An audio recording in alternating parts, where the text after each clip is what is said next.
আল্লাহ পাক রব্বুল আলামিন কোরআনে কারীমে বলেন, ওয়ামা আসাবাকুম মিন মুসিবাহ ফাবিমা কাসাবাত আইদিকুম ওয়া ইয়াফু আন কাসীর। তো দুনিয়ার মধ্যে তোমাদেরকে যত বিপদ আপদ গ্রাস করে সবকিছু তোমাদের হাতের কামাই, তোমাদের কর্মের ফল। যত বিপদ আপদ তোমাদের কাছে আসে, তোমাদেরকে যত বিপদ আপদ গ্রাস করে সবকিছু তোমাদের কর্মের ফল। ওয়া ইয়াফু আন কাসীর, তোমাদের যে কামাইগুলা তোমরা করো, কামাই বলতে কি যে কাজগুলা তোমরা করো, যে বদ আমলগুলা তোমরা করো, এই বদ আমলের সব শাস্তি তোমাদেরকে দেয়া হয় না, অধিকাংশ শাস্তি মাফ করে দেয়া হয়। একবার চিন্তা করলে দেখা যায় আমরা যে পরিমাণ কবিরা গুনাহগুলা করি, তো কবিরা গুনাহগুলোর যদি শাস্তি আল্লাহ পাক দুনিয়াতে দিত এতদিন ধ্বংস হয়ে যেত।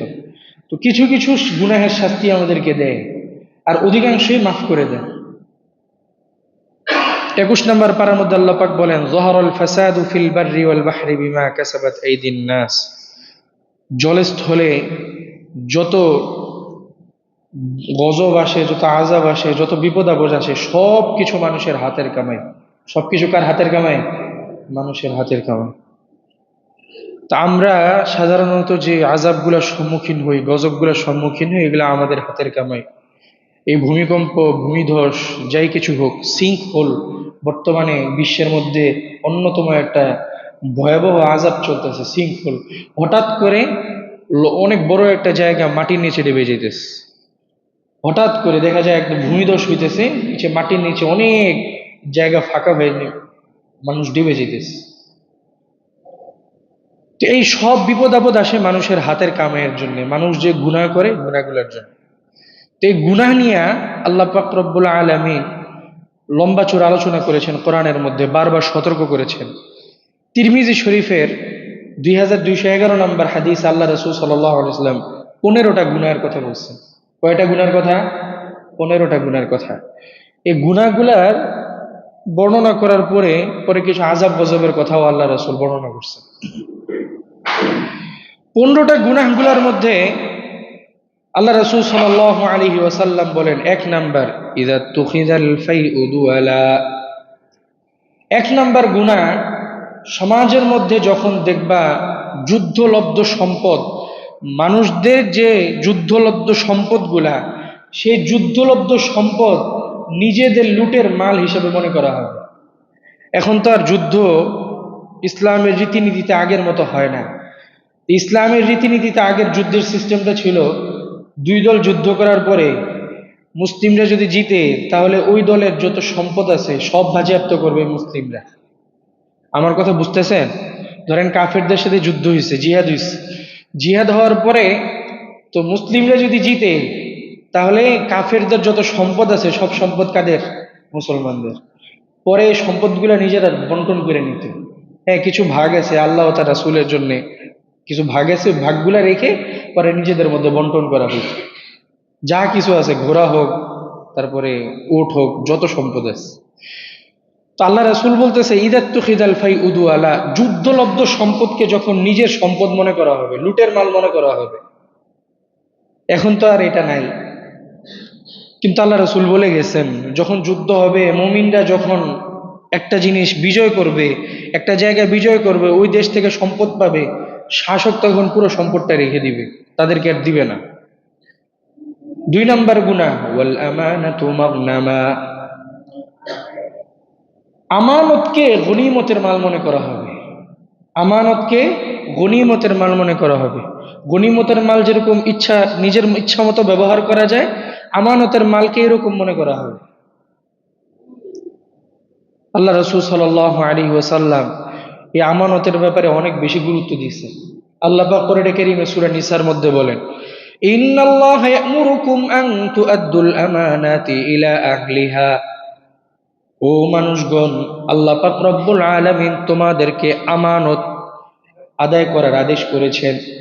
আল্লাহ পাক রব্বুল আলামিন তোমাদেরকে আদেশ করেছেন, আন তু'আদ্দুল আমানাতি ইলা আহলিহা, যে তোমাদের কাছে আমানত করে, আমানত রাখে, সেই আমানতটা যেন তোমরা রক্ষা করো, এই আদেশ করেছেন আল্লাহ। আমানতটা রক্ষা করার কথা।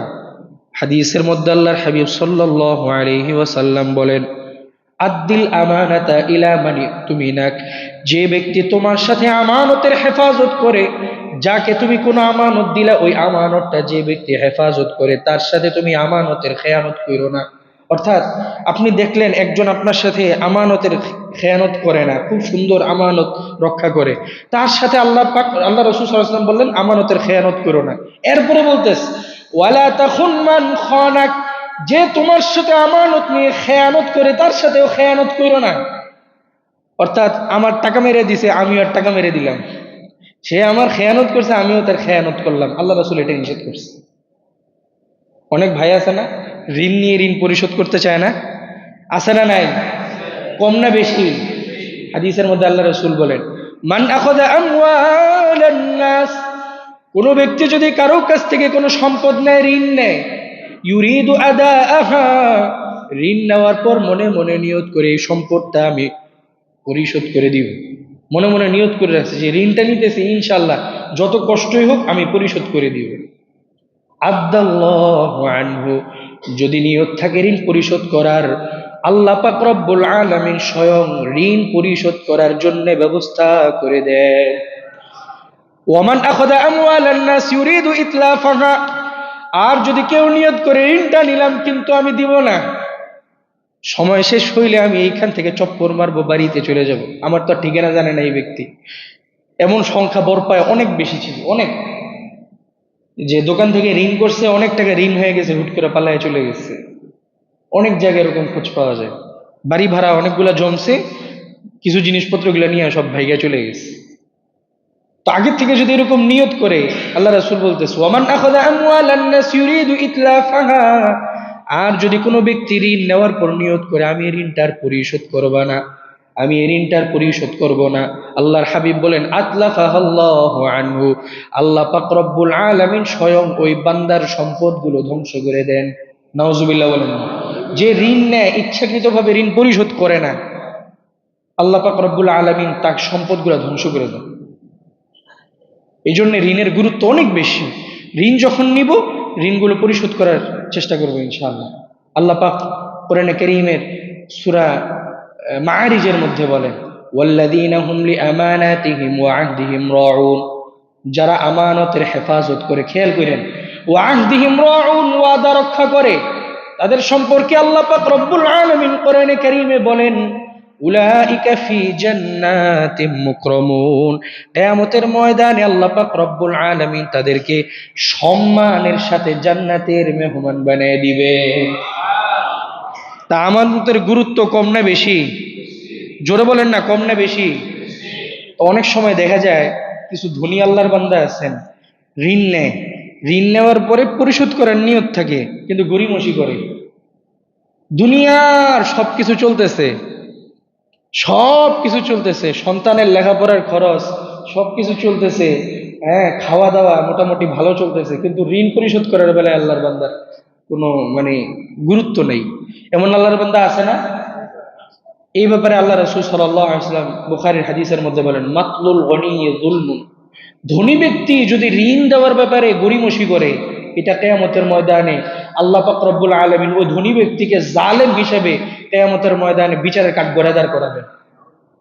তো ধনী যারা আছেন, এই যে ধনী বলতে কি, যাদের টাকা পয়সা দেওয়ার সামর্থ্য আছে কিন্তু ঋণ পরিশোধ না করে দুনিয়ার খাওন খান, এদিক সেদিক থেকে খাওন টাউন খাইতেছেন মাশাআল্লাহ, কিন্তু ঋণ পরিশোধ করতেছেন না, কিয়ামতের ময়দানে কিন্তু জালেম হিসাবে আল্লাহর কাছে গণ্য হবে। এজন্য ঋণ পরিশোধ করে দেওয়ার নিয়ত করা। আল্লাহ পাক রব্বুল আলামিন তৌফিক দান করুক। হাদিসের মধ্যে আসছে, বুখারীর 2295 নম্বর হাদিস। আর ঋণের ব্যাপারে বুখারীর অনেক হাদিস আছে, 2285, 2289, 2291, 2295, সবগুলো ঋণের ব্যাপারে লম্বা লম্বা হাদিস। তো এখান থেকে একটা হাদিস শুনে আপনাদেরকে। 2295 নম্বর হাদিস বুখারীর। এই হাদিসের মধ্যে সাহাবায়ে কেরাম বর্ণনা করেন আন্নান নবী সাল্লাল্লাহু আলাইহি ওয়াসাল্লাম উতিয়া বিজানাজা, আল্লাহর হাবিব সাল্লাল্লাহু আলাইহি ওয়াসাল্লামের কাছে একটা মৃত লাশ আনা হইল, লিউসাল্লি আলাইহা, যেন আল্লাহর হাবিব তার জানাজা আদায় করে দেয়, জানাজা পড়ায় দেয়, জানাজার ইমামতি করায় দেয়। লিউসাল্লি আলাইহি, যেন আল্লাহর হাবিব তার জানাজা পড়ায় দেয়। আল্লাহর হাবিব প্রশ্ন করলেন, হাল আলাইহি মিন দাইনিন, তার কোনো ঋণ আছে নাকি? আল্লাহ হাবিব কি বললেন, তার কোনো ঋণ আছে নাকি? ক্বালু লা ইয়া রাসূলুল্লাহ, সাহাবায়ে কেরাম উত্তর দেয়, না আল্লাহর হাবিব, তার কোনো ঋণ নাই, যত ঋণ ছিল সব পরিশোধ হয়ে গেছে। ফাসাল্লা আলাইহি, আল্লাহর হাবিব তার জানাজা পড়ায় দেয়। সুম্মা উতিয়া বিজানাজাতিন উখরা, ওই জানাজা শেষ হওয়ার পর আরেকটা জানাজা আসে, আরেকটা মরহুমের লাশ আসে। লিউসাল্লি আলাইহি, যেন আল্লাহর হাবিব ওই ব্যক্তির জানাজা পড়ায় দেয়। আরেকটা লাশ আসছে। ক্বালা রাসূলুল্লাহ সাল্লাল্লাহু আলাইহি ওয়াসাল্লাম, আল্লাহর হাবিব এবার প্রশ্ন করে, হাল আলাইহি মিন দাইন, তার কোনো ঋণ আছে নাকি, দ্বিতীয় ব্যক্তির ব্যাপারে। সাহাবায়ে কেরাম উত্তর দেয়, ক্বালু না'আম ইয়া রাসূলুল্লাহ, হ্যাঁ হ্যাঁ আল্লাহর হাবিব, তার ঋণ আছে। আল্লাহর হাবিব বললেন, সল্লু আলা সাহিবিকুম, আমি তার জানাজা পড়াবো না, তোমরা তার জানাজা পড়ায় দাও। ঋণ থাকার কারণে মৃত ব্যক্তি, আল্লাহর হাবিব বলতেছে আমি তার জানাজা পড়াবো না, জানাজা পড়ায় দাও। কোটি কোটি টাকা নিয়ে, হাজার কোটি টাকা নিয়ে ঋণ খেলাপি করে মরতেছে না, কথা বলে না, মরতেছে কি মরতেছে না? অভাব নেই। মোটামুটি একটা কোম্পানির মালিক যে মারা যায়, মাথার মধ্যে কোটি কোটি টাকা ঋণ থাকে, ঋণ খেলাপি নিয়ে মারা যায়। একজন মারা গেছে ঢাকার মধ্যে, কল্যাণপুর, এমপি ছিল মোটামুটি, নাম বললে চিনবেন, 14,000 কোটি টাকা নিয়ে নাকি মারা গেছে, ঋণ পরিশোধ করেনি। তো এই ব্যক্তি যদি আল্লাহ হাবিবের, আপনাদের কাছে প্রশ্ন, ওই সময় যদি থাকতো আল্লাহ হাবিব জানাজা পড়াইতেন? কি বলেন, পড়াইতেন? হাদিসের আলোকে কি বোঝা যায়, পড়াইতেন? আল্লাহর হাবিব বললেন, তোমরা তার জানাজা পড়ায় দাও, আমি তার জানাজা পড়বো না, পড়াবো না। ক্বালা ইবনু কতাদা, হযরত ইবনে কতাদা রাদিয়াল্লাহু তাআলা আনহু ডাক দিয়ে বলে, ইয়া রাসূলুল্লাহ, ওগো আল্লাহর হাবিব, আলাইয়া দাইনুহু, আপনি তার জানাজা পড়ায় দেন, আমি তার সম্পূর্ণ ঋণ পরিশোধ করার ব্যবস্থা করে দিব। হযরত ইবনে কতাদা বলতেছে, হুজুর আপনি জানাজা পড়ায় দেন, আমি তার ঋণের দায়িত্ব নিলাম, তার ঋণগুলো আমি পরিশোধ করে দিব। ফাসাল্লা আলাইহি, অতঃপর আল্লাহর হাবিব তার জানাজা পড়াইছে। তো চিন্তা করেন, জিজ্ঞাসা করছে ঋণ আছে নাকি, যখন শুনছে ঋণ আছে জানাজা পড়ায় না, যখন একজন দায়িত্ব নিল তারপরে জানাজা পড়ায় দিচ্ছে। এই জন্য আমানতের অনেক বেশি গুরুত্ব। যখন কোনো বান্দা আপনাকে কোনো সম্পদ দিবে, এই সম্পদের সম্পূর্ণ হেফাজত করা। আমানত যে ব্যক্তি রক্ষা করবে, এই ব্যক্তি জান্নাতে যাওয়ার জন্য আর কোনো বাধাই থাকবে না। যে ব্যক্তি আমানতের হেফাজত করবে, নামাজ কার আমানত? জোরে বলেন, নামাজ কার আমানত? কথা বলে না। নামাজ কার আমানত? আল্লাহর আমানত। কার আমানত? যাকাত কার আমানত? আল্লাহর আমানত। লজ্জাস্থান কার দেয়া আমানত? এগুলো যদি আপনি হেফাজত করেন, আল্লাহর হক আদায় করা হইল। বান্দা আপনাকে, এই যে ধরেন আমি একজনকে ঘুষি দিলাম, তার আমানতের খেয়ানত করলাম না? তার শরীরটা তার আমানত, আমি তার খেয়ানত করলাম না? এটা, এই যে আমানতের খেয়ানত হইল, হকুল ইবাদ, বান্দার হকের খেয়ানত হয়েছে। বুঝা গেছে আমার কথা? তো যদি আমানতের হেফাজত করতে পারি, তাহলে জান্নাতে যাওয়া আমার কোনো বাধাই আসবে না। আল্লাহ পাক আমল করার তৌফিক দান করুন। তার কয় নাম্বার গেল? গুনাহ কয় নাম্বার গেছে? 2 নাম্বার। 1 নাম্বার, ইযাত তুখিজাল ফাইউদওয়ালা, যুদ্ধলব্ধ সম্পদকে নিজের সম্পদ মনে করা হবে। ওয়াল আমানাতু মাগনামা, আমানতের সম্পদকে গনিমতের মাল মনে করা হবে। 3 নাম্বার, ওয়াজ যাকাতু মাগরামা, যাকাতকে জরিমানা মনে করা হবে। যাকাত কি মনে করা হবে? জরিমানা মনে করা হবে। আরে আমার সম্পদ এত কষ্ট করে কামাইছে, আমি কেন দিব? এই জন্য যাকাত দেয় না। আল্লাহ পাক রব্বুল আলামিন কোরআনে কারীমে বলেন, ওয়াল্লাযীনা ইয়াকনিজুনা আয-যাহাবা ওয়াল ফিদ্দা, যারা ধন সম্পদ স্বর্ণ রূপা জমা করে এগুলো আল্লাহর রাস্তায় খরচ করে না, ওয়ালা ইউনফিকুনাহা ফি সাবিলিল্লাহ, আল্লাহর রাস্তায় যাকাত দেয় না, ফাবাশশিরহুম বিআযাবিন আলীম, ও নবী আপনি তাদেরকে যন্ত্রণাদায়ক শাস্তির সুসংবাদ দিয়ে দেন। ইয়াউমা ইউহমা আলাইহা ফি নারি জাহান্নাম, নবী কিয়ামতের ময়দানে এই যাকাতগুলোকে, সম্পদগুলোকে আল্লাহ পাক রব্বুল আলামিন জাহান্নামের উপরে রাখবেন। খেয়াল করেন, স্বর্ণ রূপাগুলোকে জাহান্নামের উপরে রাখবেন, রাইখা গলাবেন। গলানোর পর ফাতুকুয়া বিহা জিবাহুম, এগুলোকে ইস্ত্রি বানানো হবে। আয়রন, আয়রন চিনেননি? এই যে কাপড় যে আয়রন করি না, আয়রন বানানো হয়। ফাতুকুয়া বিহা জিবাহুম, অতঃপরে আয়রন দিয়ে, গরম আয়রন দিয়ে তার কপালের মধ্যে সেক দেয়া হবে। ওয়াজুনুবুহুম, পার্শ্বের মধ্যে সেক দেওয়া হবে, যে এই জায়গাটার মধ্যে, এই জায়গা কিন্তু অনেক সেন্সিটিভ, দেখবেন একটু চিমটি মারলে কি যে ব্যথা লাগে এই জায়গাগুলা, এইখানে সেক দিবে। ওয়াদুহুরুহুম, পিঠের মধ্যে সেক দিবে, আর বলবে হাযা মা কানাজতুম লিআনফুসিকুম, এই সম্পদগুলো হইল সেগুলো যেগুলো তুমি দুনিয়ার মধ্যে যাকাত না দিয়ে জমা করে রাখছিলা।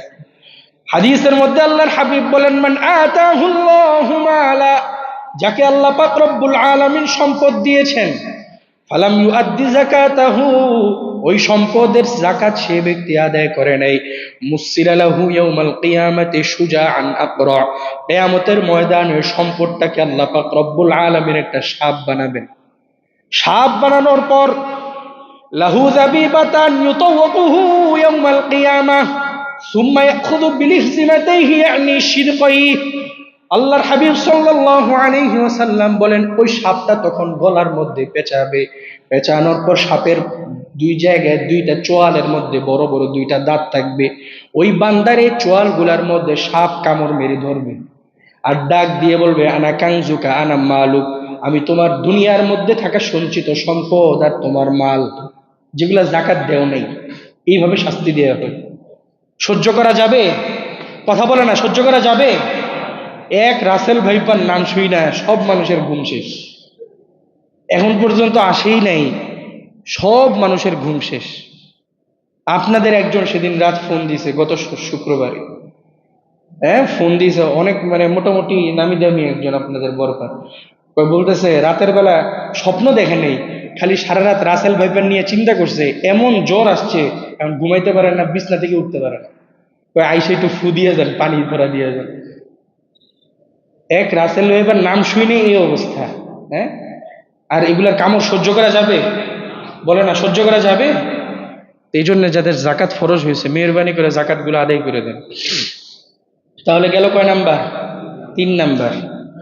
4 নাম্বার, ওয়াতুল্লিমা লিগাইরিদ্দিন, দিন বিবর্জিত শিক্ষা মানুষদের মধ্যে ছড়ায় পড়বে। সন্তানকে বদ্দিন শিক্ষা দিবে। কি শিক্ষা দিবে? বদ্দিন শিক্ষা দিবে, দিন শিক্ষা দিবে। কোরআন বিবর্জিত, দিন বিবর্জিত শিক্ষা সন্তানকে দিবে। আচ্ছা, এই গুনাহগুলা আমাদের সমাজের মধ্যে হবে নাকি হচ্ছে? জোরে বলেন না, হবে নাকি হচ্ছে? সন্তানকে দিন বিবর্জিত শিক্ষা দিবে, শরীফ শরীফের গল্প মুখস্থ করাবে, হ্যাঁ? দুনিয়ার গুনাহের মানে সয়লাভ হয়ে গেছে এই বইগুলোর মধ্যে এখন বর্তমান, এগুলো শিক্ষা দিবে। আল্লাহর হাবিব সাল্লাল্লাহু আলাইহি ওয়াসাল্লাম হাদিসের মধ্যে বলেন, তলাবুল ইলমি ফরিদাতুন আলা কুল্লি মুসলিম, প্রত্যেক নর নারী মুসলিমের উপর ইলম শিক্ষা করা ফরজ। ইলম শিক্ষা করা কি ফরজ? কোরআন শিক্ষা করা কি? বলেন জোরে বলেন, কোরআন শিক্ষা করা কি? আরো জোরে। দ্বীনি প্রয়োজনীয় মাসলা মাসাইল শিক্ষা করা কি? শিখিয়েছেন বাচ্চাদেরকে? শিখাননি। বালেগ হয়ে গেছে, বয়স হয়ে গেছে, ব্যবসা করে, ছেলেগুলাকে ডাক দেন, কোরআন তেলাওয়াত করতে জানে না। এর চেয়ে লজ্জাজনক পরিস্থিতি আর কি হইতে পারে? গত সপ্তাহে কোরআন নিয়ে আলোচনা করছিলাম, কেউ কি এমন আছেন যে নিয়ত করছে আমি কোরআন শিখবো? গত সপ্তাহের আলোচনা শুনে দেখি, এটা হাত তুলে দেখান তো, যে আমি নিয়ত করছি আমি কোরআনটা শিখবো। আছেন কেউ? কে নিয়ত করছেন? আর কেউ আছেন যে আমি নিয়ত করছি ইনশাল্লাহ আমি শিখবো, বাচ্চাকেও শিখাবো? আছেন কেউ? হ্যাঁ, মাশাআল্লাহ, এই মাত্র 2 জন তৈরি হয়েছে, আর কেউ নাই? এখানে তো ধরতে গেলে 95% মানুষের কোরআন তেলাওয়াত সহিহ নেই। একজনরে জিজ্ঞাসা করব, লজ্জায় পড়ে যাবে। নিয়ত করতে পারি না ইনশাআল্লাহ? সবাই বলি নিয়ত করতে পারি তো ইনশাআল্লাহ? কোরআন শিখবো নিজে এবং বাচ্চাকে, নিজের বিবিকে শিক্ষা দিব ইনশাআল্লাহ। আমরা মনে করি কি, মসজিদে যেহেতু আমরা আসি, দিন মনে হয় আমাদেরই, বিবিরা যেহেতু ঘরে থাকে সারাদিন, হ্যাঁ কোনো দিন নেই। কত বিবি আছে এরকম, কোরআন তেলাওয়াত তো দূরের কথা, মাসলা মাসাইল তো দূরের কথা, আল্লাহ নামাজটাও ঠিক মতো পড়েও না, পড়ার আগ্রহও নেই। তাহলে 4 নাম্বার কি গেল? বিবর্জিত, দিন বিবর্জিত শিক্ষা সন্তানকে দিবে। 5 নাম্বার, ও আতাআর রাজুলু ইমরাআতাহু, 5 নাম্বারটা একটু ডেঞ্জারাস। স্বামী তার স্ত্রীর পূজা করবে। স্বামী তার স্ত্রী কি করবে? বলেন না, কি করবে? পূজা করবে। কি করবে? পূজা করবে। স্বামী তার স্ত্রীর পূজা করবে। স্ত্রী যা বলবে স্বামী তাই শুনবে, হালাল বললেও শুনবে, হারাম বললেও শুনবে, স্ত্রী সবগুলো কথা সে মাথা নাড়াবে। স্ত্রী বলবে হালাল পথে যেতে হালাল পথে যাবে, স্ত্রী বলবে হারাম পথে ইনকাম করতে হারাম পথে ইনকাম করবে। স্ত্রী যদি বলে ঘরের মধ্যে বড় একটা টেলিভিশন লাগে, ও টেলিভিশন লাগিয়ে দিবে।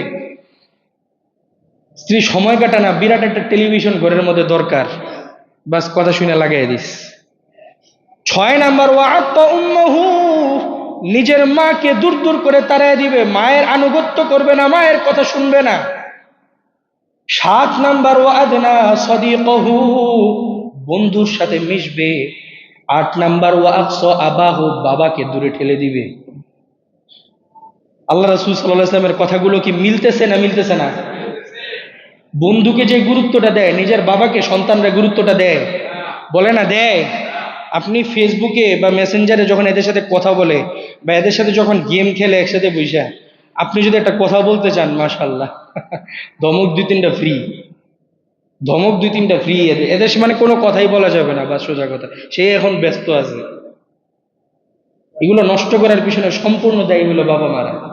যখন বুঝ হয়েছে, একটু কান্নাকাটি করে একটা মোবাইল ফোন কিনে দিলাম, বাস শেষ। তাহলে বন্ধুকে নিকটে আনবে আর বাবাকে দূরে ঠেলে দিবে, স্ত্রীর পূজা করবে, মায়ের কথা অমান্য করবে। আল্লাহ পাক রব্বুল আলামিন সূরা বনী ইসরাঈলের মধ্যে বলেন, ওয়া ক্বাদা রাব্বুকা আল্লা তা'বুদু ইল্লা ইয়্যাহু ওয়া বিল ওয়ালিদাইনি ইহসানা। আল্লাহ পাক রব্বুল আলামিন তোমাদেরকে আদেশ করেছেন আল্লা তা'বুদু ইল্লা ইয়্যাহ, ইবাদত করবে একমাত্র কার? ওয়া বিল ওয়ালিদাইনি ইহসানা। 2 নম্বর আদেশ হইল মা বাবার সাথে ভালো আচরণ করবা। ইম্মা ইয়াবলুগান্না ইনদাকাল কিবার আহাদুহুমা আও কিলাহুমা ফালা তাকুল লাহুমা উফ। তাদের 2 জনের একজন যদি বৃদ্ধ হয়ে যায় অথবা 2 জনই যদি বৃদ্ধ হয়ে যায়, খেয়াল করেন, ফালা তাকুল লাহুমা উফ, তাদের উপর বিরক্ত হয়ে বলেন উফ, বলেন না উফ, বলেন উফ। এটা কোরআনের শব্দ। আল্লাহ বলতেছে তাদের সাথে বিরক্ত হয়ে উফ শব্দ উচ্চারণ করতে পারবে না। ওয়ালা তানহারহুমা, তাদেরকে ধমক দেয়া যাবে না। ওয়াকুল লাহুমা, বরং তারা যদি কোনো কথা বলে তাদের জন্য দোয়া করবা। কি দোয়া করবা? কি দোয়া? রব্বির হামহুমা কামা রব্বায়ানি সগীরা। এ দোয়া শিখিয়ে দিয়েছেন কে? জোরে বলেন না, কে শিখিয়ে দিয়েছে? আল্লাহ। এই যে এর পরের আয়াতে ওয়াকফিদ লাহুমা জানাহা যুল্লি মিনার রাহমা ওয়াকুর রব্বির হামহুমা কামা রব্বায়ানি সগীরা। আল্লাহ পাক মা বাবার জন্য দোয়া শিখিয়ে দিয়েছেন। এই জন্যে বন্ধুকে বেশি গুরুত্ব দিব নাকি বাবাকে? জোরে বলেন কাকে? এখন এখানে একটা প্রশ্ন আসতে পারে, তাহলে কি বিবির সাথে কি পরামর্শ? অবশ্যই বিবির সাথে পরামর্শ করবেন। বিবির সাথে প্রত্যেকটা কাজে, প্রত্যেকটা কর্মক্ষেত্রে, প্রত্যেকটা সাইডে বিবির সাথে পরামর্শ করা সুন্নত। আল্লাহ রাসূল পরামর্শ করতেন। যখন দিনই কাজ শুরু হইল, মনে আছে নি, হেরা গুহা থেকে যখন আল্লাহর হাবিব ওহী নিয়ে আসলো ঘরের মধ্যে, প্রচন্ড জ্বরে আক্রান্ত ছিল। খাদিজা রাদিয়াল্লাহু আনহার সাথে পরামর্শ করতেছে কি করা যায়। খাদিজা রাদিয়াল্লাহু আনহা কি বলছে? আল্লাহ পাক রব্বুল আলামিন আপনাকে অপমান করবে না। তখন খাদিজারে আল্লাহর হাবিব প্রশ্ন করতেছে, খাদিজা, আমি যে দিন নিয়ে বের হব, আমার দিন, এই ডাকটা কে শুনবে? আলহামদুলিল্লাহ, এখন বিশ্বের মধ্যে সংখ্যাগরিষ্ঠ মানুষ মুহাম্মদুর রাসূলুল্লাহ সাল্লাল্লাহু আলাইহি ওয়াসাল্লামের ডাকে সাড়া দিয়ে মুসলমান হয়ে গেছে। ঠিক না ভাই? ঠিক। বিবির সাথে পরামর্শ করা অবশ্যই সুন্নত, পরামর্শ করব, কিন্তু সে যা বলে তাই শুনবো, এটা হবে না। অনেক আল্লাহর বান্দা আছেন দিনের পথে চলতে চায়, বিবির জন্য পারে না। অনেক আল্লাহর বান্দা আছেন, ধরেন এই যে মানে সচরাচর যেটা হয়, গায়ে হলুদের অনুষ্ঠান, মুসলমানের অনুষ্ঠান, এগুলো হাজি সাহেব করতে যায় না, কিন্তু বিবি কয় একটা বাচ্চা যদি বিয়ে হয়ে যায়, এখন যদি একটু মজা না করে তখন কখন করবে? বিবির খেলাধুলা করতে হয়। আরে আল্লাহ, কি পরিমাণ অত্যাচার যে এদের উপর করে, এই স্বামীদের উপরে করে, এরা এত নির্লজ্জ। এরা সোজা কথা, ঘরের মধ্যে ঘুম মেরে বসে থাকে, ঝগড়াঝাটি আরম্ভ করে দেয়। এবারে কি করবো, সারাদিন বাইরে কাম করে মাথা গরম থাকে, ঘরের মধ্যে তো সবাই রিল্যাক্স চায়, সবাই রিল্যাক্স চায় না, ঠান্ডা মাথা। এখন ঘরের মধ্যে যদি গুনগুন গুনগুন শুনতে থাকে, এবারে তো মাথা গরম হয়, কি করবো? ঠিক আছে করো। তাই হ্যাঁ, জাহান্নামের জন্য প্রস্তুত হন, শরীরটাকে জাহান্নামের জন্য প্রস্তুত করান। গায়ে হলুদ এগুলো করতেছেন, এই যে গানের অনুষ্ঠানগুলো করতেছেন, অধিকাংশ মহিলাদের চাপের কারণে পুরুষগুলো এগুলো করতেছে। আল্লাহ পাক রব্বুল আলামিন বুঝার তৌফিক দান করুক, সকলে বলে আমিন। তাহলে গেল কয় নাম্বার? 8 নাম্বার। তাহলে বন্ধুর কথা, বন্ধুর সাথে চলবো অবশ্যই, এমন বন্ধু বানাবো যাকে দেখে আল্লাহ ও তার রাসূলের কথা মনে পড়ে, যার সাথে কোরআন হাদিসের আলোচনা করা যায়, যার সাথে কিসের আলোচনা করা যায়? কোরআন ও হাদিসের। যার সাথে একসাথে মসজিদে নামাজ পড়া যায়, এমন বন্ধু বানাবো। পারবো না ইনশাআল্লাহ?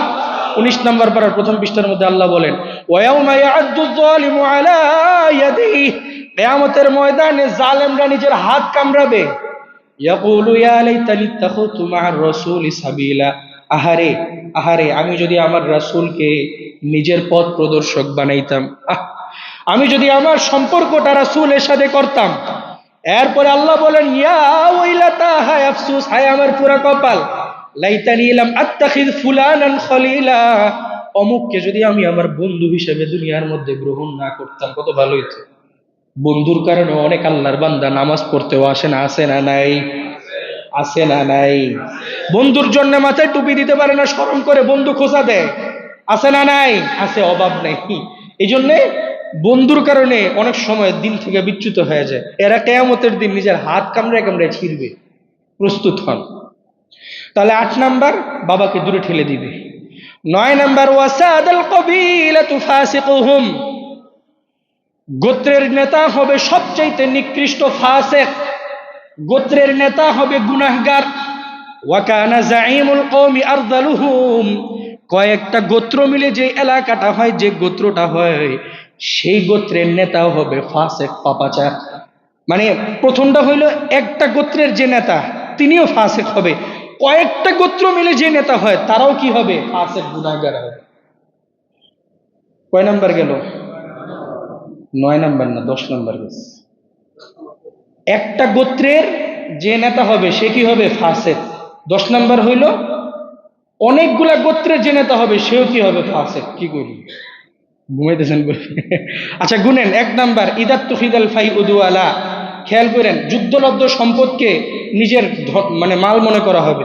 2 নাম্বার, ওয়াল আমানাতু মাগনামা, ওয়াল আমানাতু মাগনামা, আমানতকে নিজের লুটের মাল মনে করবে। 3 নাম্বার, ওয়াজ যাকাতু মাগরামা, যাকাতকে জরিমানা মনে করবে। 4 নাম্বার, ওয়া তুআল্লিমু লিগায়রিদ দ্বীন, দ্বীন বিবর্জিত শিক্ষার প্রচলন ঘটবে। 5 নাম্বার, ওয়া আতাআর রাজুলু ইমরাআতাহু, বিবির পূজা করবে। 6 নাম্বার, ওয়া আক্কা উম্মাহু, মাকে দূর দূর করে তাড়ায় দিবে, মায়ের কথা শুনবে না, মায়ের ইতাআত করবে না। 7 নাম্বার, ওয়া আদনা সাদিকাহু, বন্ধুর সাথে মেলামেশা করবে। 8 নাম্বার, ওয়া আকসা আবাহু, বাবার সাথে মেলামেশা করবে না, বাবাকে দূরে ঠেলে দিবে। 9 নাম্বার, ওয়াসাদাল কবিলাতু ফাসিকুহুম, গোত্রের নেতা হবে সবচাইতে বড় ফাসিক। 10 নাম্বার, ওয়াকানা যাঈমুল কওমি আরযালুহুম, কয়েকটা গোত্র মিলে যে গোত্রের নেতা হয় সে হবে ফাসিক। গেল কয় নাম্বার? 10 নাম্বার। 11 নাম্বার, ওয়া উকিমার রাজুলু মাখাফাতা শাররিহি, নেতাকে শ্রদ্ধা করবে সম্মানের কারণে না, নেতারে সালাম দিবে তার অস্ত্রের ভয়ে। কিসের ভয়ে? জোরে কর না, কিসের ভয়ে? নেতারে সালাম দিবে অস্ত্রের ভয়ে। মাঝে মধ্যে শুনেন না, সালাম না দিলে মার খেত, বিভিন্ন জায়গায় শোনা যায়, পাশ দিয়ে গেছে বড় ভাই সালাম দেয় না, দীক্ষা দিতে 2টা মাইল, অহরহ শোনা যায় এরকম। তো নেতারে সালাম দিবে তার অনিষ্ঠতা থেকে হেফাজত থাকার ভয়ে, যে হায় হায় সে যদি আমারে ধরে তাহলে তো খবর আছে, এই জন্য নেতারে বড় করে একটা সালাম দিবে। বুঝা গেছে আমার কথা? ওয়া উকরিমার রাজুলু মাখাফাতা শাররিহি, নেতারে ভয় সালাম দিবে তার ভয়ে। 12 নাম্বার, ওয়া যাহারাতিল কাইনাতু ওয়াল মাআজিফ, সমাজের মধ্যে গায়িকা নায়িকা বাদ্যযন্ত্র ব্যাপক হারে বাড়বে। সমাজের মধ্যে গায়িকা নায়িকা ব্যাপক হারে বাড়বে। এটা কি হচ্ছে নাকি হবে? আমার কথা বুঝেন নাই। সমাজের মধ্যে গায়িকা নায়িকা বাদ্যযন্ত্র ব্যাপক হারে বাড়বে, এটা কি হবে নাকি হচ্ছে? আল্লাহর হাবিব সাল্লাল্লাহু আলাইহি ওয়াসাল্লাম বলতেছেন, সমাজের মধ্যে নায়িকা গায়িকা বাড়বে, বাদ্যযন্ত্র ঢোল তবলা বাড়বে।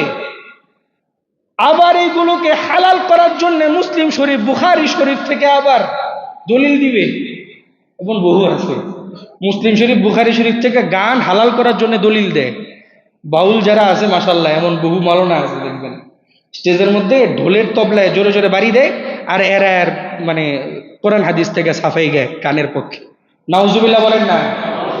আল্লাহর হাবিব সাল্লাল্লাহু আলাইহি ওয়াসাল্লাম বলেন, লা তাতাবিউল কাইনাত, তোমরা নায়িকা গায়িকাকে ক্রয় করিও না, বিদেশ থেকে ভাড়া কইরা তাদেরকে দেশে আইনো না। ওয়ালা তাশতারুহুন্না, তাদেরকে তোমরা ক্রয় কইরো না, তাদের টাকা তোমরা ক্রয় করো না। অন্য দেশ থেকে নিজের দেশে আনবা না, নিজের দেশ থেকে অন্য দেশে পাঠাইবা না। ওয়ালা খায়রা ফি বাই'i সামানিহিন্না হারাম, ওয়ালা ওয়ালা খায়রা ফি বাই'i সামানিহিন্না ফি তিজারাতি সামানিহিন্না। আল্লাহর হাবিব সাল্লাল্লাহু আলাইহি ওয়াসাল্লাম বলেন, তারা গান গেয়ে, তারা নাচ দেখায়, নর্তকীরা যে টাকাটা ইনকাম করে সেই টাকার মধ্যে কোনো বরকত নেই।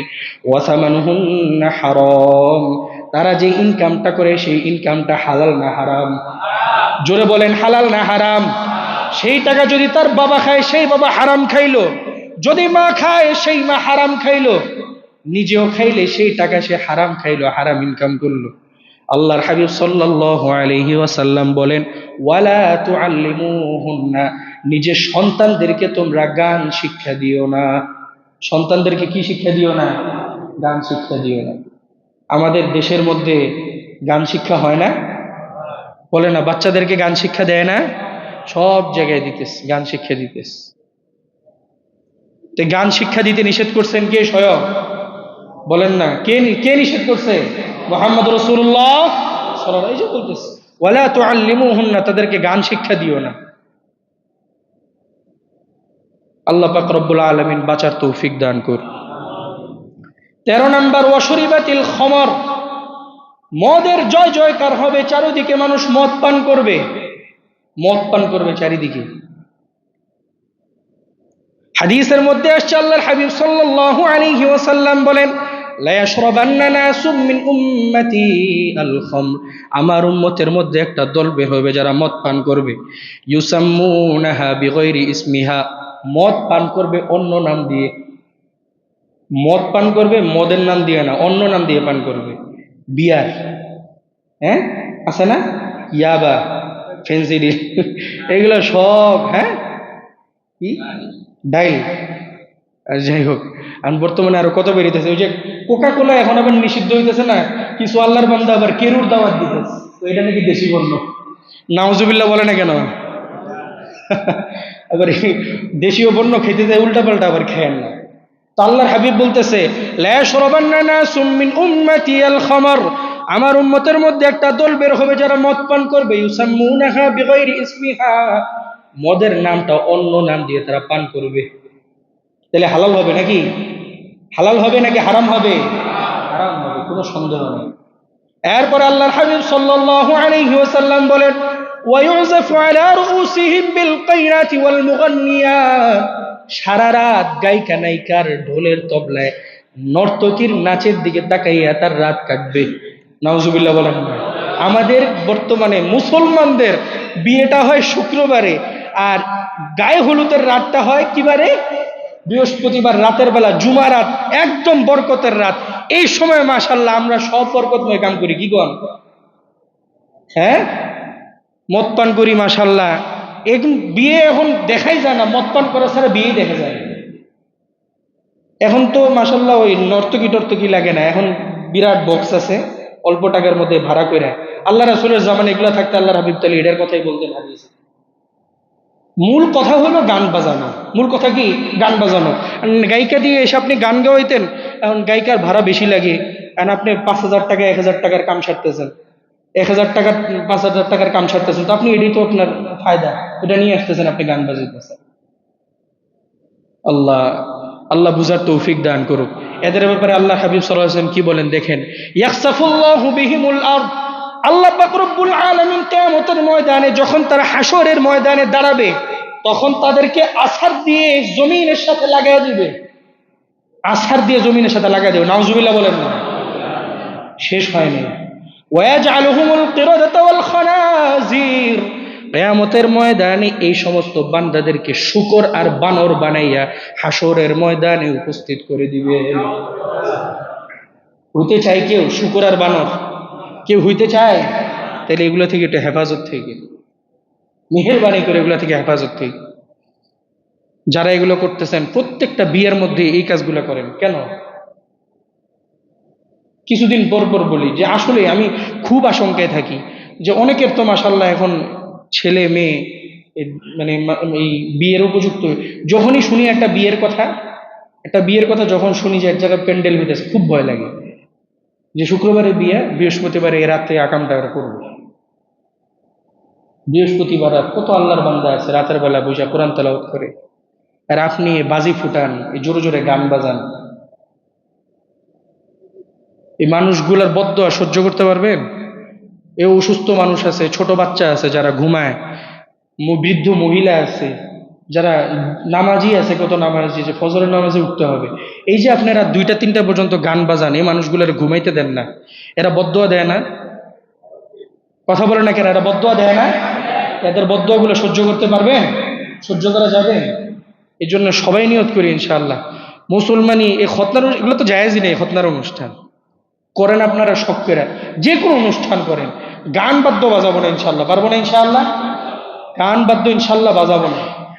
একান্ত যদি নিজের এত জাহান্নামে জ্বলতে ইচ্ছা করে, নিজে হেডফোন দিয়ে গান শোনেন, কোনো এটা আপনার ব্যাপার, আপনার যদি মনে হয়। কিন্তু আপনি এতগুলো মানুষকে কেন বিরক্ত করতেছেন?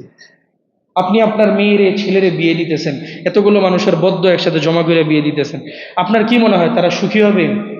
কথা বলে না, তারা সুখী হবে? আচ্ছা, বিয়েটা কি একটা ইবাদত না? আপনারা চুপ করে আছেন কেন? বিয়েটা কি একটা ইবাদত না?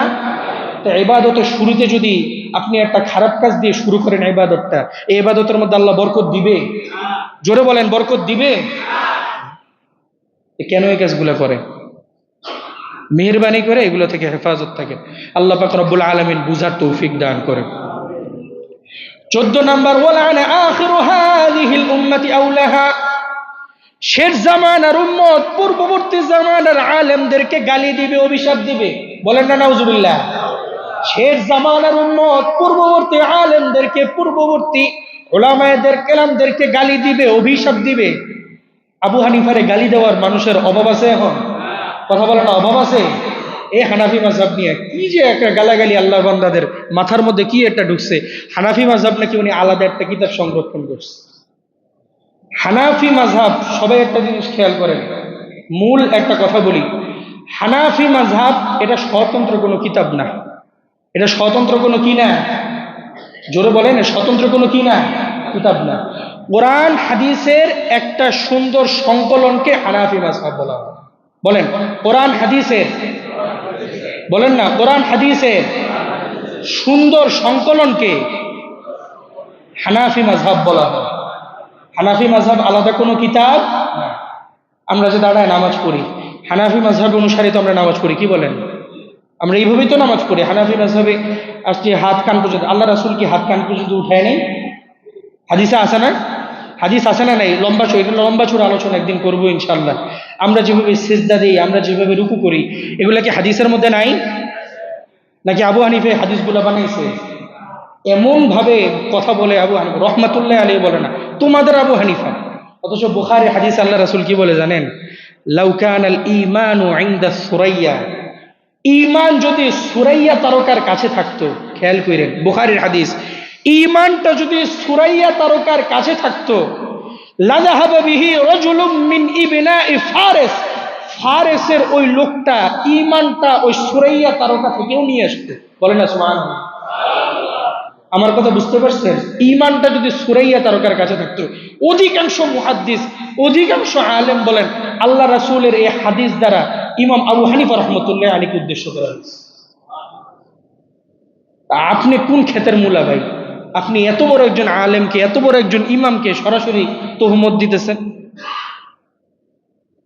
তার হাদিসের সংকলন সম্পর্কে যারা ওনার ব্যাপারে তোহমত দেয়, দেখবেন কোরআন তেলাওয়াত সহি নেই। বড় আল্লাহ মানুষ হাদিসের রেফারেন্স দিতে তো অভাব নেই, মোবাইল একটা নিয়ে এসে হাদিসের রেফারেন্স দিতেছে, অথচ আপনি দেখেন কোরআন তেলাওয়াত সহি নেই।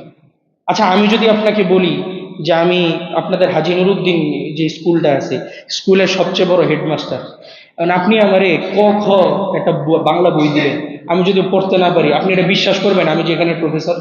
কথা বলেন, আপনি বিশ্বাস করবেন? একজন আলেমের সর্বনিম্ন যোগ্যতা হচ্ছে কোরআন তেলাওয়াত সহি করা, ঠিক না বেঠিক? জোরে বলেন ঠিক না বেঠিক? সে যদি নিজেকে আলেম দাবি করে, মুফতি মাওলানা দাবি করে, তার সর্বনিম্ন যোগ্যতা হচ্ছে কোরআন তেলাওয়াত সহি করা। এখনো কোরআন তেলাওয়াত সহি করে নেই, অথচ উলামায়ে কেরামদেরকে গালি দেয়। সাহাবা বিদ্বেষী আছে। এই যে এখন কি মাস চলতেছে, জিলহজ, মুহররম মাস আসতেছে, দেখবেন কালো পতাকা মাথায় নিয়ে বের হয়ে মুআবিয়া রাদিয়াল্লাহু আনহুকে গালি দিতেছে, হযরতে আয়েশা রাদিয়াল্লাহু আনহার গালি দিতেছে। নাউজুবিল্লাহ বলে না? জোরে বলেন নাউজুবিল্লাহ। সাহাবায়ে কেরামদেরকে গালি দেয়। আলী রাদিয়াল্লাহু আনহুরে বিরাট কিছু মানে মুহাম্মদ রাসূলুল্লাহরে একদম নিচু করে ফেলে। ওসমান রাদিয়াল্লাহু আনহুরে গালি দেয়, ওমর রাদিয়াল্লাহু আনহুরে গালি দেয়, সবাইকে গালি দেয়। এদেরকে কি বলা হয়? নাম কি? শিয়া। এদের নাম কি? যারা সাহাবায়ে কেরামদেরকে গালি দেয়, কোরআন হাদিসের মধ্যে হস্তক্ষেপ করে, এদের ঈমান আছে? এরা মুসলমান না কাফের? চিৎকার করে বলেন, মুসলমান না কাফের? শিয়া সাধারণত দুই প্রকার হয়, শিয়া আকবর, শিয়া আসগর। বড় শিয়া, ছোট শিয়া। তো মজার ব্যাপার হইল, আজকে আমি যেহেতু শিয়া নিয়ে কথা বললাম একটু সামান্য, সাহাবায়ে কেরামদেরকে গালি দেয়, আমি আজকে একটু সামান্য রিসার্চ করছি। ছোট শিয়া বর্তমানে বাংলাদেশে যারা আছে, এরা অত কট্টরপন্থী শিয়া না, ছোট শিয়া। ছোট শিয়া, ছোট শিয়া না, আবার মানে আকীদা ক্ষেত্রে একটু ভালো। এই আল্লাহর বান্দা বাংলাদেশের মধ্যে সবচেয়ে বড় আলেম যে শিয়াদের, একজনের বয়ান আমি আজকে শুনলাম, 9 ঘন্টা আগে বয়ানটা ছাড়ছে। তো বয়ানটার মধ্যে সে স্পষ্ট করে বলে না, দেখবেন বাংলাদেশের মধ্যে কয়েকটা ভ্রান্ত আকীদা আছে। 1 নম্বরে আছে হলো কাদিয়ানি, এরপরে আছে শিয়া, আরো কিছু আছে, নাম বললাম না। তো কাদিয়ানিরাও দেখবেন স্পষ্ট করে বলে না যে আমরা মানি মুহাম্মদ রাসূলুল্লাহ তিনি শেষ নবী, আমরা মানি। কি অর্থে মানে খালি ব্যাখ্যা করে, স্পষ্ট করে বলে না, কারণ পাবলিক তো মাশাআল্লাহ বুঝে ফেলছে। আমার কথা বুঝেন নাই মনে হয়, এজন্য তার স্পষ্ট করে ব্যাখ্যা করে না। তো এ আল্লাহর বান্দাও এমনি বলে যে আল্লাহ রাসূল সাল্লাল্লাহু আলাইহি ওয়াসাল্লাম ঘোষণা করে গেছেন, আমি যার মাওলা আলীও তার মাওলা। আমার কথা বুঝে আসছে? আল্লাহ রাসূল নাকি ঘোষণা করে গেছেন, আমিও যার মাওলা আলীও তার কি মাওলা। আল্লাহ রাসূল আছে হাদিসের মধ্যে একটা, এই হাদিস, এরকম একটা হাদিস আছে। তো এখন উনি বলতেছেন, যেহেতু আল্লাহ রাসূলের ইন্তেকালের পরে আলীকে খলিফা বানানো হয় নাই, কোনো মানুষ এই ব্যাপারটা খেয়াল করে নাই, কোনো সাহাবী এই ব্যাপারটা খেয়াল করে নাই, তার মানে ইরতাদ্দান নাস। উনি অর্থ করে না, উনি খালি বলেন ইরতাদ্দান নাস, মানে লোকেরা কথাটা শুনে নাই। অথচ ইরতাদ্দান নাস অর্থ কি জানেন? সকল সাহাবী কাফের হয়ে গেছে। জোরে বলে না নাউজুবিল্লাহ? আরো জোরে বলে না নাউজুবিল্লাহ? আবু বকর নাকি, নাউজুবিল্লাহ, আবু বকর, ওমর, ওসমান সবাই নাকি কাফের হয়ে গেছে। আলী রে আল্লাহ রাসূল চলে যাওয়ার পরে খেলাফতে বসায় নেই কেন? এই জন্য। এটা হচ্ছে সর্বনিম্ন যে শিয়ারা বাংলাদেশে, এদের মতামত, এদের মত হচ্ছে এটা। এখন বলেন আপনি, শিয়ারা মুসলমান না কাফের? জোরে বলেন, মুসলমান না কাফের? কোনো সন্দেহ? এই যে কয়েকদিন আগে একজন মারা গেল না, সবাই তো ইল্লা ইল্লাহ পড়া শুরু করছেন। কি নাম ছিল তার? Ebrahim Raisi. ইতিহাস না, মুসলমানরা খালি আচ্ছা মোবাইলের ভিতরে ঢুকলে, ফেসবুকটার ভিতরে ঢুইকা লম্বা সময় 2-3 ঘন্টা চলে যায়। আমি এখনো এখান থেকে যদি বুকে হাত দিয়ে বলি, অধিকাংশ এরকম দাঁড়াবে যে রাতে 2-3 ঘন্টা এর ফেসবুক চালাইছে, সকালে উঠে ফেসবুক চালাইছে, ইউটিউবে ভিডিও দেখছে লম্বা সময়। এই আল্লাহর বান্দারা একটু সময় পায় না ইসলাম নিয়ে গবেষণা করার। জানেই না শিয়া সুন্নি কাদেরকে বলে। দীর্ঘ সময় ধরে এখন পর্যন্ত ইদলিবের মুসলমানদেরকে এরা নির্যাতন করে। আপনাদের আমার স্পষ্ট, আমি দলিল প্রমাণ দিয়ে কথা বলবো আপনাদেরকে। 11 বছর আগে সুন্নি মসজিদে বোমা হামলা করে প্রায় 43 জন মুসল্লিদেরকে জায়গার মধ্যে শিয়ারা হত্যা করছে। আয়েশা রাদিয়াল্লাহু আনহাকে গালিগালাজ না করার কারণে নিজের সন্তানকে ওভেনে ঢুকায় গরম করে হত্যা করছে। বলেন না নাউজুবিল্লাহ? ইরাকের বাগদাদে এইরকম ঘটনা অহরহ হচ্ছে, এখনো হয়, কোনো সন্দেহ নেই। লাইভ টিভিতে ইরাকের মুসলমানরা ফোন করে করে কান্না করে এই কথাগুলো শোনায় যে আমাদেরকে এইভাবে নির্যাতন করা হয়। আর এই নির্যাতনকারী একজন মারা গেছে, সবাই ইন্না লিল্লাহ পড়া শুরু করে দিয়েছে। কেন? ওই যে হামাসের সাথে একটু সম্পর্ক হয়েছে। বিশ্বমোড়লদের রাজনীতি তো বুঝবি না, আমরা আমাদের এলাকার মেম্বার চেয়ারম্যানকে রাজনীতি আমরা বুঝি না, বিশ্বমোড়লদের রাজনীতি আমরা এত বুঝে ফেলছি।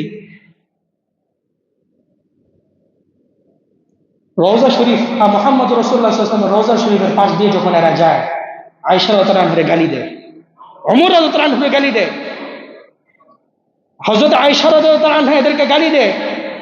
রওজা শরীফের একজন পাহারাদার সেদিন একটা বক্তব্য বলছিলেন তিনি, যে ইরাক থেকে অনেক বড় একটা প্রতিনিধিত্ব দল আসছে হজ করার জন্য। যখন তারা আল্লাহ রাসূলের রওজার পাশ দিয়ে যাচ্ছিল, তারা আস্তে আস্তে বলতেছিল, লানাতুল্লাহি আলা আয়েশা, লানাতুল্লাহি আলা আবু বকর, লানাতুল্লাহি আলা উমর। নাউজুবিল্লাহ বলেন না, এদের উপর নাকি আল্লাহ পাক রব্বুল আলামিন অভিশাপ করবে। কালিমার মধ্যে এরা ভিন্নতা ঢুকেছে। আমরা বলি কি লা ইলাহা ইল্লাল্লাহ মুহাম্মাদুর রাসূলুল্লাহ, আর এরা বলে লা ইলাহা ইল্লাল্লাহ মুহাম্মাদুর রাসূলুল্লাহ আলিয়্যুল মাওলাল্লাহ। নতুন কালিমা ঢুকেছে। আযানের মধ্যেও এরা আলীর নাম ঢুকেছে। আমি হযরত আলী রাদিয়াল্লাহু আনহুকে ছোট করতেছি না, কিন্তু তার আলী রাদিয়াল্লাহু আনহুকে বড় করতে গিয়ে মুহাম্মাদুর রাসূলুল্লাহ থেকে শুরু করে সকল সাহাবীদেরকে তারা কাফের বানিয়ে দিচ্ছে।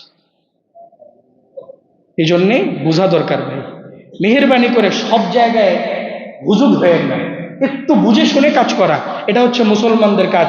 কোরআনে কারীমের জায়গায় জায়গায় আল্লাহ পাক বলছে, আফালা তাতাফাক্কারুন, তোমরা কি চিন্তা করো না? এই তোমরা কি বুঝো না? তোমাদেরকে আকল দিছি, তোমাদের মাথায় কি ধরে না? আল্লাহ বারবার বলছে। তো যাই হোক, এজন্যে যে গুনাহগুলোর কথা বললাম, এরপরে আল্লাহ রাসূল বলেন ফারতাকিবু ইনদা যালিকা রিহান হামরা।